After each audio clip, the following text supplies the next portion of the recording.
Hey everyone, it's me again, Charles Nails. I just want to show you what I got today.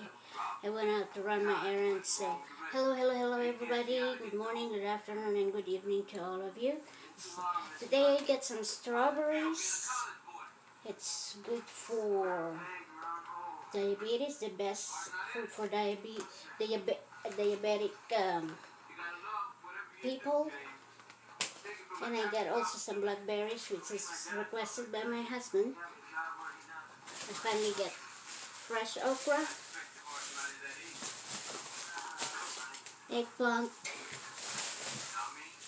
squash, and sourdough bread. They don't have the pumpernickel rye bread, so I just grabbed something that you can eat. And of course, my ultimate favorite fried chicken, like Jollibee. But I got this from a different store, not the one that I went to last time.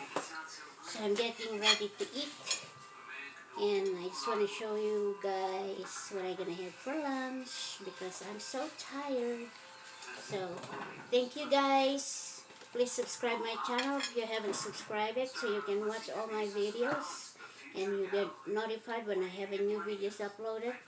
And hope you will like all my videos. Thank you very much. Have a wonderful day guys. Stay safe and have a great day. Thank you so very much. Stay healthy.